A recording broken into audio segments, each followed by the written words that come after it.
Joining me now is Westin Workman, number 13 for BSI Racing. Westin, thanks so much for joining me. Thank you for having me. So I asked Westin about his incredible accolades recently and his mindset going into the Mazda MX-5 Cup race. I won the MX-5 Cup scholarship last year, which allowed me to race last year in the MX-5 Cup. And then last year I won the Rookie of the Year championship in MX-5 Cup, and that allowed me to race another year in MX-5 Cup. I had 2 wins as a rookie, which isn't usually normal as a rookie. It usually takes people about 1 to 2 years to get a win in MX-5, and I won a race in my 4th ever race in MX-5 Cup. So it was super eye-opening to be able to come into a series with so much talent and perform good right out of the gate.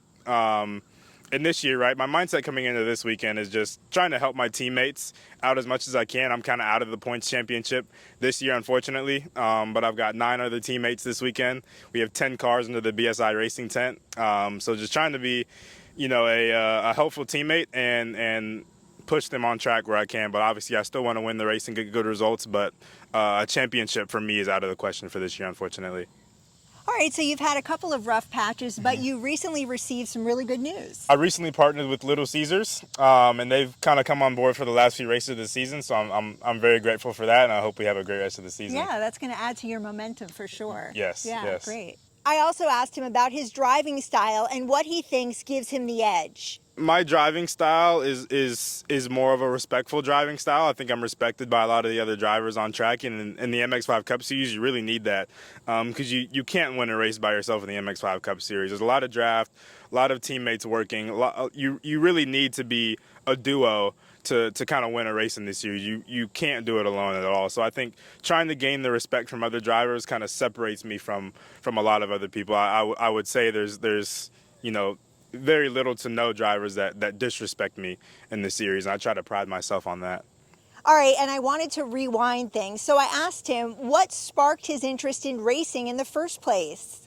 So I got into racing at a very young age. I was very fortunate. My dad was a car enthusiast. He didn't race, but he actually played hockey in high school, so completely different from racing. But he was a car enthusiast, and I got into cars at a young age. And I could name every car in the parking lot before I could even say mommy and daddy. So it was a very a young interest of mine. And then so I started racing indoor go-karts when I was around 8. I did some of the youth leagues and summer camps and things like that. I started winning. We needed a little bit more competition, and like I said, I was very fortunate. My dad bought me my first go-kart when I was 12 years old, and then we started racing locally at GoPro Motorplex in Mooresville, North Carolina, and then raced nationally. And then through racing go-karts nationally, that's how I got connected with Mazda Motorsports, and they took me in, and I won 2 of their scholarships, and my career just took off from there. How do you approach a race differently now versus when you were a rookie? The way I approach a race now is almost more conservative. As a rookie, I was kind of just laying it all out there on the line, which is bad and good at the same time. Coming in as, I wouldn't say a veteran in the series, but having a few races under my belt and a year under my belt in the series, I think I just come into races more conservative and trying to save the equipment. Last year I had a lot of mechanical failures that kind of they're a product of my own doing. So this year I've trying to save the equipment and trying to prolong it for the whole season.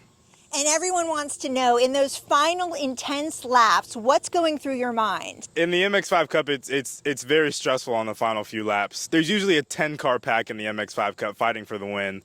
And it's very, very hard to kind of keep your emotions and your thoughts and the adrenaline down to stay calm. But as I've gotten more races in the series and kind of become accustomed to it, I think I've gotten more used to it. But it's a feeling that doesn't go away, unfortunately. You're always going to be nervous. You're always going to be tense on the last lap of an MX-5 Cup race. Do you have any race day rituals, like eating something special before a race, listening to a certain song, or carrying something lucky with you?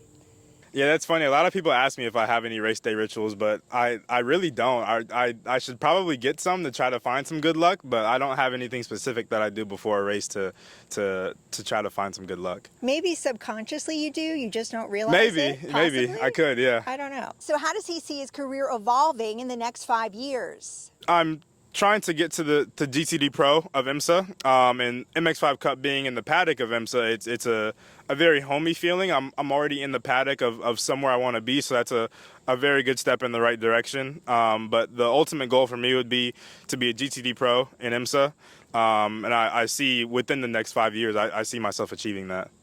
I hope so. That's great. Thank you. That's really great. Let's talk a little bit about Mazda and the support they provided you. What kind of difference did that make in your life? It really changed the trajectory of my career. Coming straight out of go-karts, there's not really many manufacturers that offer so much support for grassroots racing. And a lot of things for me have just kind of been right place, right time. So the first year that they inaugurated the Spec MX-5 shootout, that was the first year that I also been picked for coming straight out of go-karts, because that was the first time they were taking young drivers straight out of go-karts and putting them in to a real race car. But yeah, Mazda Motorsports has been, tremendously helpful in the trajectory of my career, and I can't thank them enough for that. Westin Workman, thanks so much for joining me today, and make sure to subscribe here for all the latest on the Mazda MX-5 Cup and more.